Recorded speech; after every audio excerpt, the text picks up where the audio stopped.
Hey guys, Drifter here. Unfortunately, I have to come back to you today with another negative video about Black Ops 4. I'm trying to stay positive, stay on track, have fun, make in-depth episodes, but there are some bad things that just keep cropping up, and it's been a very busy weekend with the Call of Duty community.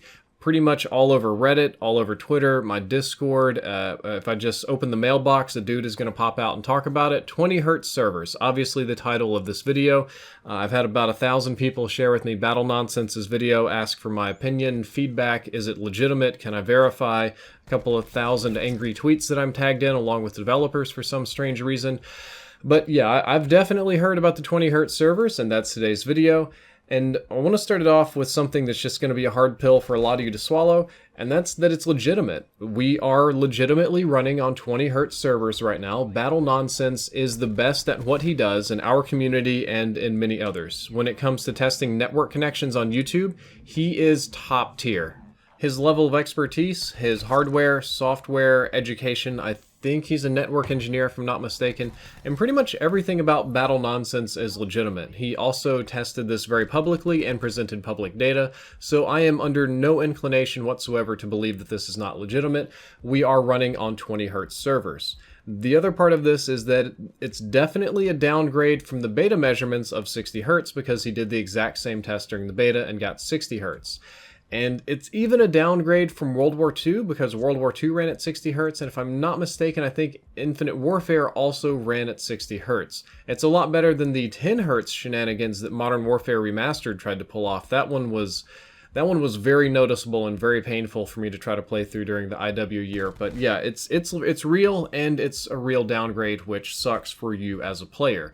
When you're in-game, what this is going to mean is that you get about 1/3 less updates on your position, shots, etc. The measurement hertz is a frequency or a number of times something happens in a second. In this case, it's the number of times in 1 second you communicate with the server. As the number goes down, that means you're communicating with the server less frequently, and as it goes up, you're communicating with the server more frequently. This doesn't increase latency per se, or ping, or delay in communication. Normally you measure latency and ping, and that's kind of standard for a lot of reasons. Thankfully, this doesn't affect ping whatsoever. But what it can do is make gunfights feel less consistent if the enemy does something between these updates.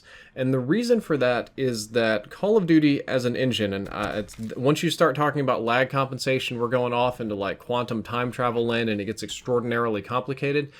It kind of uses predictive movements and predictive inputs, and if something really fast or radical happens between one update and the next, it has to play catch-up, which is why in previous Call of Duty games you get shot around corners, people have super bullets that melt you instantly, or some guy just tanks all your shots and then kills you.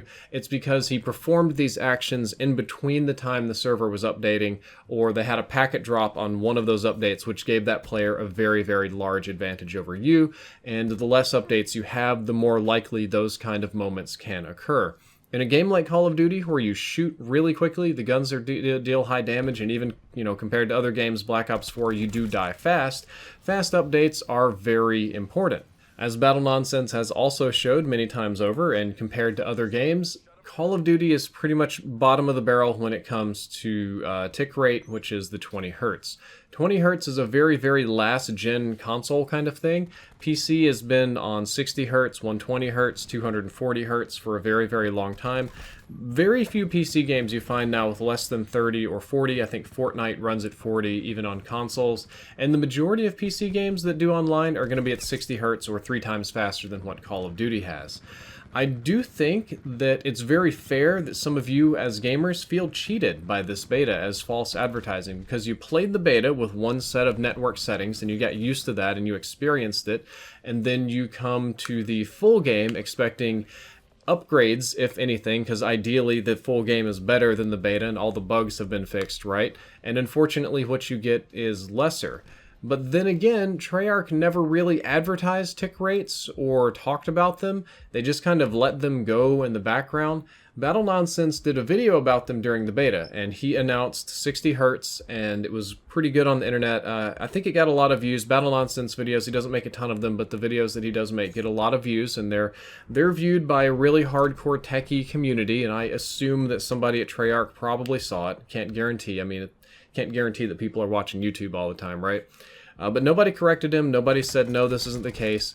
And gamers, at least the gamers that cared about it to look this up, because many of them didn't, obviously, just assumed that it was going to be 60 hertz. So as far as we knew, when we put our Black Ops 4 disc in, or we did our digital download, which probably took 15 hours, and we boot up the game, we were expecting 60 hertz just like World War II and just like the beta, and we got something different. So I think it's very fair that gamers are upset, that they feel cheated, and that they are not happy about this. I'm going to take a step back, though, and say I'm going to put myself in Treyarch's shoes, and I'm going to kind of try to play the rational adult here. To the best of my knowledge, Treyarch never set a tick rate or hertz goal in any public statement. They never advertised or said, like, we're doing 60 tick rate servers, blah, blah, blah, because they did announce that during World War II. They kind of never said anything about it, and they never corrected Battlenonsense or anything. And I do know that they tested a ton of stuff during beta. The beta was truly a beta test. Obviously, it's a marketing tool as well, but I know they pulled a ton of data. I know they worked on servers and stuff on the back end and did all sorts of crazy stuff with Blackout. So it's not unreasonable that they could have tested or done something in the beta and discovered that the 60 hertz wasn't going to work for whatever reason. My personal guess on this is that the beta was a cost analysis on how much it would cost to host things, and 60 hertz was just too expensive. If any of you want to do cloud computing or just open up a server bank and just rent out servers to people, you will know very quickly that higher tick rate servers cost more money, and servers that more people connect to at once cost more. For instance, a Blackout server is going to cost more than a traditional multiplayer server, and I assume that somewhere along this line, Treyarch says, yo, that's way too much money, we got to cut back on that. So we gotta spend less money on these servers, especially when it comes to Blackout, which was way more popular than anybody could have predicted. So a cost-saving method or reason is rational. However, didn't Black Ops 4 sell more copies than either of the two previous Call of Duty games? And I assume it has a really high player count. A lot of people seem to be playing on my list and watching YouTube videos. I haven't heard anything really negative, so my assumption is the sales are good. They announced crazy sales numbers too. And if they made all this money on sales, then why can't some of that money be used for servers? I think that's a very rational argument. One other thing is that I do believe a lot of people in the community got placeboed. Again, we go over that a lot on my channel, going back to the MW3 days and the foregrip and lots of different placebos.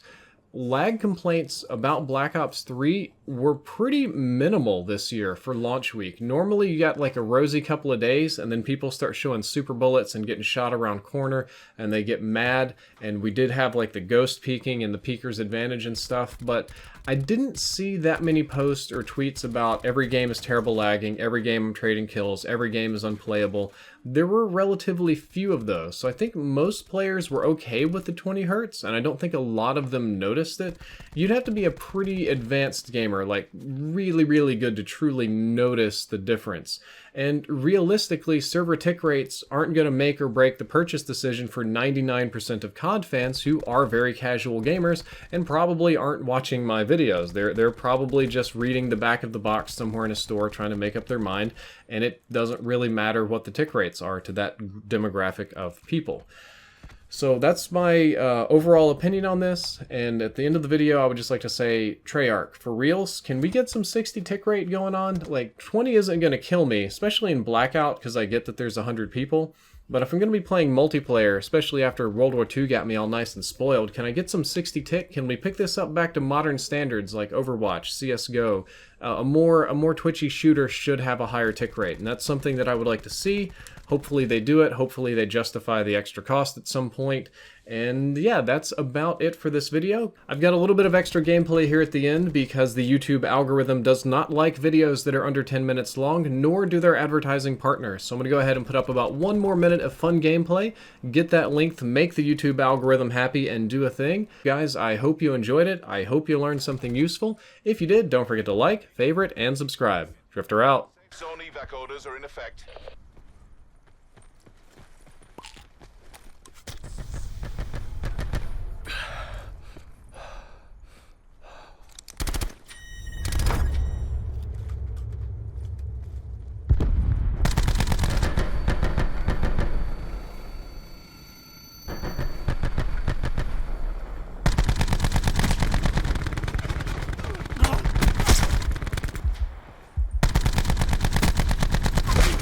right. Exactly how we drilled it. Hotel Sierra.